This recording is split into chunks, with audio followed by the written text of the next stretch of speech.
ಗ್ರಹಗಳ ಚಲನೆಯನ್ನು ಕಂಡುಹಿಡಿದ ವಿಜ್ಞಾನಿ A Kepler, B Newton, C Doppler, D ಫ್ಯಾರಡಾ.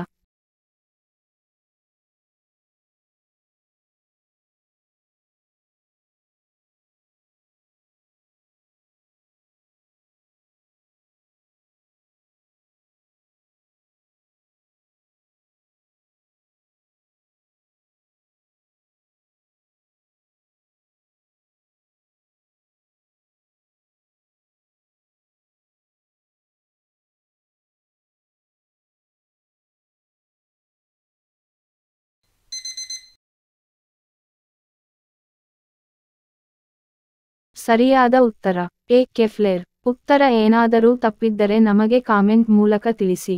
ನನ್ನ ವಿಡಿಯೋ ಏನಾದರೂ ಕ್ಲಿಯರ್ ಇಲ್ಲದಿದ್ದರೆ ನನ್ನ ವಿಡಿಯೋ ಮೇಲೆ ಸೆಟ್ಟಿಂಗ್ ಆಪ್ಷನ್ ಒತ್ತಿ ವಿಡಿಯೋ ಕ್ವಾಲಿಟಿ ಹೈ ಇಟ್ಟುಕೊಂಡು ವಿಡಿಯೋ ಮೊದಲಿನಿಂದ ಸ್ಟಾರ್ಟ್ ಮಾಡಿ. ಹೀಗೆ ಮಾಡುವುದರಿಂದ ವಿಡಿಯೋ ಕ್ಲಿಯರ್ ಬರುತ್ತೆ.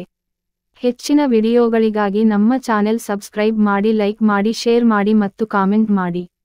ನೀವೇನಾದರೂ ಫಸ್ಟ್ ಟೈಮ್ ನಮ್ಮ ಯೂಟ್ಯೂಬ್ ಚಾನೆಲ್ ನೋಡುತ್ತಿದ್ದರೆ ಸಬ್ಸ್ಕ್ರೈಬ್ ಮಾಡಿ ಮತ್ತು ನೋಟಿಫಿಕೇಶನ್ ಬರಲು ಬೆಲ್ ಐಕಾನ್ ಅನ್ನು ಒತ್ತಿ.